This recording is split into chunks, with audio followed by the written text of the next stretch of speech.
retenez bien cette date du 6 décembre 2024. Pourquoi? Parce qu'il s'est passé un coup d'État judiciaire tout près de chez vous. Je veux parler de la Roumanie. Un État d'Europe, membre de l'Union européenne, démocratique, qui a eu un premier tour d'élection présidentielle dont le résultat a été inattendu puisqu'on a vu arriver en première place un candidat nommé Călin Georgescu, ou Gheorghiescu, qui était chrétien, orthodoxe, conservateur et hostile à l'OTAN et au globalisme.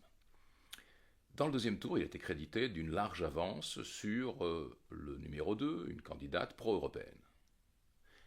Qu'a fait la Cour constitutionnelle de Roumanie? Elle a simplement annulé le premier tour des élections, c'est-à-dire annulé des élections. Sous quel prétexte? Sous le prétexte que Călin Georgescu a été propulsé par une campagne de propagande sur les réseaux sociaux, en particulier sur TikTok, qui aurait porté des traces d'ingérence étrangère. On veut bien entendu parler de la Russie.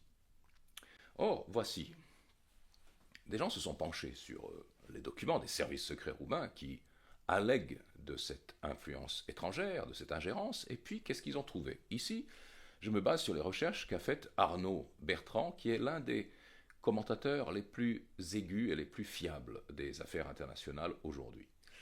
Eh bien, on découvre que d'abord, cette campagne touche à 25 000 comptes TikTok environ. 25 000 comptes TikTok dans un pays de 30 millions d'habitants, c'est quand même pas énorme. Il n'y a pas de quoi renverser la vapeur. Ensuite, seul un tout petit nombre de ces comptes a eu, disons, une activité générant suffisamment de vues pour être significatif. Mais les documents produits ne donnent aucune information sur l'impact réel de ces comptes, sur par exemple les interactions, sur le taux de réaction, etc. Donc nous ne pouvons que supposer que cette campagne a eu un effet. Il n'y a pas non plus de preuve, aucune preuve, que un pays étranger ait participé et manipulé cette campagne. Les paiements, cette campagne était payée, mais avec des paiements au taux standard du marketing sur réseaux sociaux. On a supposé qu'il y a eu des paiements illégaux après le premier tour. La personne incriminée l'a nié, donc il faudrait faire une enquête. Ensuite, le raisonnement qui a été suivi est en fait un raisonnement par analogie, c'est-à-dire que on a l'impression que ça correspond à l'action d'un acteur étatique, un petit peu comme les Russes ont été essayés d'influencer la campagne, auraient essayé d'influencer la campagne présidentielle en Moldavie, comme ils essaient d'influencer la scène politique en Ukraine. Des allégations, des analogies, c'est-à-dire on retombe sur La Fontaine. Si ce n'est toi, c'est donc ton frère. Et évidemment, on remonte avec ces analogies à la mère de toutes les supposition complotiste concernant la Russie, qui est le fameux Russiagate de 2016, dont on sait aujourd'hui que c'était une invention de la campagne démocrate pour discréditer Donald Trump et qu'il était totalement inventé. Voilà comment on procède en Europe aujourd'hui, dans un pays d'Europe, pour tout simplement barrer la route à un candidat qui n'est pas celui du système.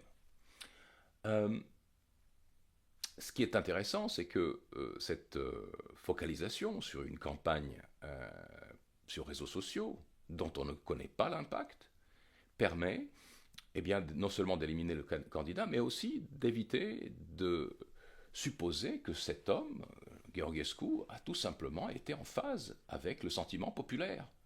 Parce que, aujourd'hui, le lendemain de cette mesure de putsch judiciaire, beaucoup de citoyens roumains, j'en suis convaincu, comme dans d'autres pays, vont découvrir l'existence de TikTok. Ils vont découvrir qu'on peut mener des campagnes politiques sur les réseaux sociaux. Parce que pour eux, s'ils ont voté Gheorghiescu au premier tour, et s'ils s'apprêtaient à voter Gheorghiescu au deuxième, c'est que tout simplement, la Roumanie sous direction eurocratique était devenue invivable, insupportable. Ils ne veulent pas aller dans cette direction et ils ne veulent pas aller être utilisés comme première ligne pour une éventuelle guerre contre la Russie.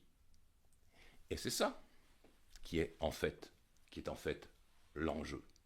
C'est que on ne peut pas laisser la Roumanie s'aligner sur des pays presque entrer dans l'axe du mal, comme la Hongrie voisine ou la Slovaquie. Ça ferait un bloc. Et il faut savoir qu'en Roumanie, l'OTAN, c'est-à-dire les Américains, est en train de construire une grande base aérienne qui serait la plus importante et la plus proche des bases aériennes de l'OTAN du côté de la Russie. La Roumanie est bien désignée pour être le premier fusible dans cette guerre. Les Roumains l'ont compris. Ils n'en veulent pas. Et qu'est-ce qu'on fait? Tout simplement, on les prive d'élections présidentielles. Je vous l'ai dit, ça s'est passé près de chez vous, et c'est pour ça que je fais cette vidéo exceptionnellement, parce que on sait très bien que la démocratie, c'est la démocratie lorsque le peuple vote comme il faut. Lorsque le peuple vote pas dans le bon sens, on appelle ça du populisme. Évidemment, en Europe, il faut combattre le populisme. Donc, au besoin, annuler les élections. C'est ce qu'on a fait, c'est ce qui peut arriver n'importe où, près de chez vous, si par hasard vous avez des élections et que un candidat sort sort du néant, tout simplement propulsé par la colère populaire, eh bien on dira, oh là là, il a été soutenu par des campagnes douteuses sur les réseaux sociaux, parce que, en l'occurrence, ce qu'on a sanctionné en Roumanie, en résumé, ce n'est ni le fait d'une campagne réussie, qui a eu un impact suffisant pour basculer le vote, ni le fait que cette campagne était soutenue par un acteur étranger, puisqu'on n'a pas de preuve qu'il y ait eu un acteur étranger. Ce qu'on a sanctionné, c'est le simple fait que ce candidat ait eu une campagne sur les réseaux sociaux, efficace ou non. Donc, on peut faire le coup à n'importe qui, dans n'importe quel autre pays.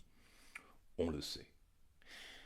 Dans la dernière édition de l'Antipresse, celle qui paraît ce 8 décembre, la 471e, qui est notre édition du 9e anniversaire, entre parenthèses, nous avons 9 ans, Éric Werner publie, sans lien avec ces événements spécifiques, un article intitulé « La justice comme tournevis ».